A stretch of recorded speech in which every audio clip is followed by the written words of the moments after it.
I'm going to get ready to go out for happy hour soon. Hi my loves, it's your older big sis here. Today we're going to be sitting down and talking about how you can manage your money and your budget, especially during these trying times of like the recession and joblessness and job security and all of that kind of being a big topic right now. I'm going to be talking with you about what I have done to help my budget, help my money situation, and how you can use those tips that I've done to help you too, especially if you have an addiction to shopping like I do. Anyway, let's get into it.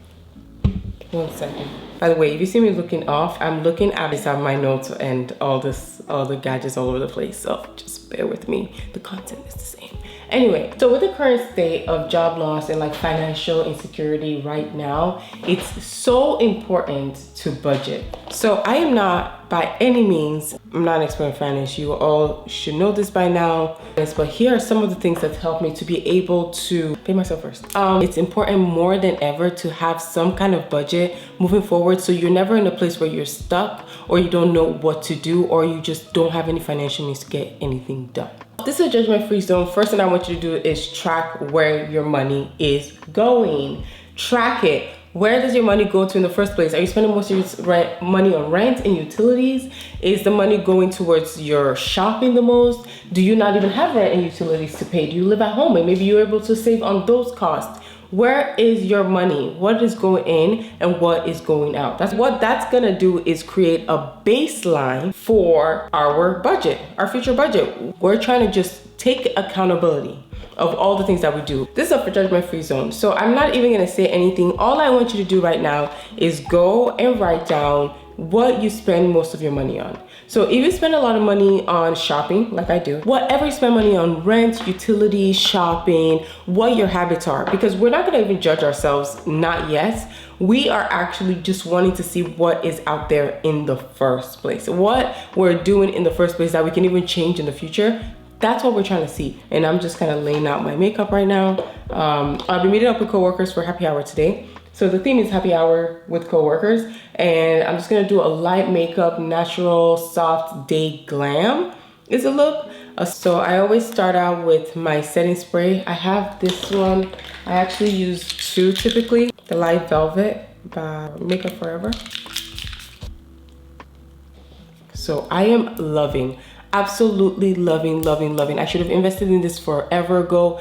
Leave it up to a black woman to make things happen. But this foundation, obsessed.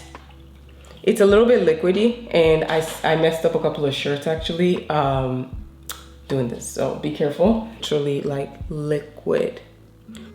You only need 1 to 2 pumps and I'm gonna apply this with my hands. A light coat on and then paint my face and then seal it with more foundation. So now once we've created a baseline for what is happening in our budget in the first place, now we can go in and say, okay, these are the things that we can move around, or this is where I spend like most of my money or I waste most of my money in. So this is maybe where I should focus some of my attention to and maybe not spend that much money on it. But that first part was just a baseline. Now, when I had to do my own baseline, I remember I did my baseline about 5.5 years ago. Literally, this is advice that I would give myself 5 years ago. Because 5.5 years ago, I was with my fiance. He's in the finance background, the finance and the business background.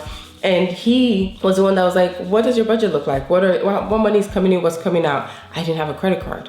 I didn't have a credit card at the time because my parents were like, if you don't have the money to spend on the item, don't spend it. If you don't have the money, don't spend it, period. So that's how I grew up. My credit score is currently what, 785 or 7 something. Pretty good credit score for someone who didn't have credit 5 years ago, but I've been very intentional about my payment of credit cards and the amount of money that I go into debt with and the amount of money I spend on clothes. But that's what you need to do. Create that baseline, find out what it is that's coming in and going out for you. Typically, I will be honest with you, there are many ways to plan your budget. You can plan your budget in a million ways, whatever works for you. Some people do zero-based budget, which is $1 to every amount equally across the board. The typical range that's recommended, which is a 50-30-20. 50% goes to utility, which is like rent, bills, things like that I cannot live without. 50%. 30% goes towards entertainment, going out, food, travel, things of that nature. And then another 20%, I said 50-30-20, right? 20% goes back to debt repayment, credit cards, student loans, things of that nature. That's where my money needs to be going. So now I'm sealing it with this. So my 50-30-20 looks like rent, utilities, and you know, all the essentials for living in a place, internet, things of that nature.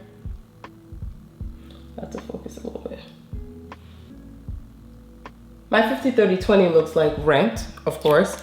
I got rent to figure out, utilities, internet, all of that fun stuff that I obviously need to pay in order for me to live in the same place that I live in. My next biggest portion of money, you can kind of figure that out based off the kind of channel that I am, is clothing. I spend a lot of money on clothing. It's my guilty pleasure, it's my addiction, it's whatever you want to call it, it's all of that. All of February and most of March, I did not buy any clothing because I made myself a promise. I wasn't gonna shop and get clothes because I was spending too much money on clothes and I wanted my money to go to something else. I wanted to save a little. Whatever money comes in, whether it's a job that you go to, whatever, that's where this money, my 50-30-20 comes from my budget, from the money and the income that I make. 30% goes towards like enjoyment and stuff like that, which is where my shopping budget comes from. And then the last 20%, 10% of it goes towards paying my credit card, and 10% goes towards my student loans. Now, there have been months that I didn't do that because I was moving and I had a little bit of money and I had to save and this and that. But I always pay my bills every single month, more than the minimum that they gave me to pay. I do have a savings and a retirement fund because like I've had it since I started my first professional job. I had a 401k that they matched for me, and I definitely took advantage of that, as you should. If you are offered a 401k or Roth IRA or some kind of benefit that your job will match, take it. It's like leaving money on the table. You don't want to leave money on the table. Take that money that you get matched on, because that money really adds up very quickly. And put a little bit of money towards your future. Get involved, get in a 401k. Do not leave money on the table. I have a good old spreadsheet, okay? My spreadsheet does all of what I needed to do, but I also have NerdWallet, which is my app tracker. It helps me to kind of know what's happening with my money. I have all my accounts linked in there. It tells me how much debt that I have. I have a lot of student loan debt, but no credit card loan debt. But typically it will tell me how much money in debt that I have, that have occurred. And then it will tell me also my credit card score. If there's anything fishy on my account that's been recorded by anywhere, like medical bills or this and that, then I'm like, this is weird. They record it all on there. So that's how I know my credit score, because it tells me, they monitors it for me. It tells me, oh, your credit score went up, or oh, it stayed the same this month, or this and that, and whatever. You get me, right? Your app, the one that you want, that you feel is going to be helpful and just in general beneficial to you and what you're trying to accomplish financially. We live in Miami, so you know, humidity is a thing. You gotta seal your makeup like 3 to 4 times for humidity not to take it away. So when I'm shopping, how do I spend my money? I typically spend my money on shopping, but then I save money with like not having a gym membership. I save money by, you know, doing my own matcha for the most part. Now I do spend money. I do buy coffee out. I do. I am not perfect. I buy a lot of food for delivery. So much food for delivery. But that's part of my 30%. And I know that, so I budget for that. My makeup for today, Milani Water Stay Proof. There's no one best way to budget for yourself. As I mentioned, you could do, can't talk and do my eyeliner, so I can only talk after I'm done. Whatever it is that you find is better for you, is perfect for you, works for you, is what you should use. So like I mentioned, if you like a zero-based budget where you put $1 to every cost that you spend money on, maybe that works for you because you don't really pay rent, so maybe a bulk of your money doesn't go to rent.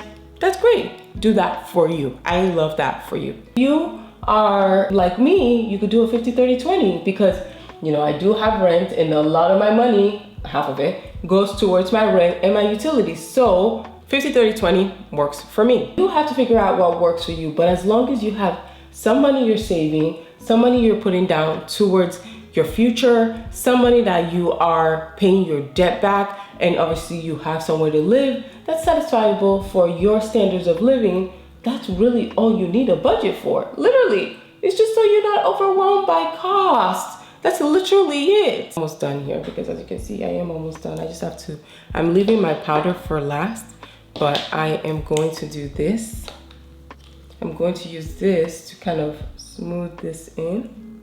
My little fancy. Remember, a budget is literally just that. It is just something that helps you to not drown under the load of all the things that you have to pay and the responsibilities that you have.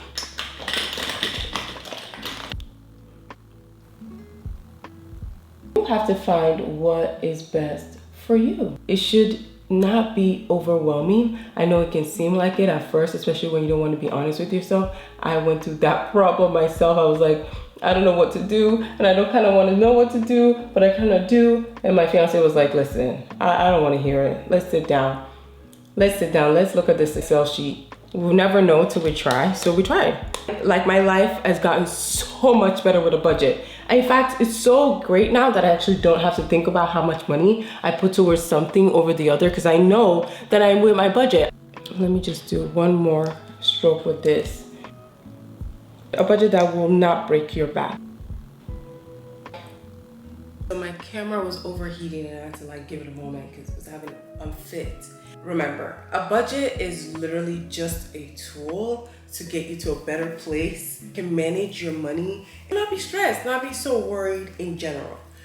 If you want a spreadsheet, if you want me to show you using the guide that I use, it's a very simple spreadsheet. Literally, my fiance made this spreadsheet for me. If you want me to share that, let me know. Just double check here because I'm not really looking at myself.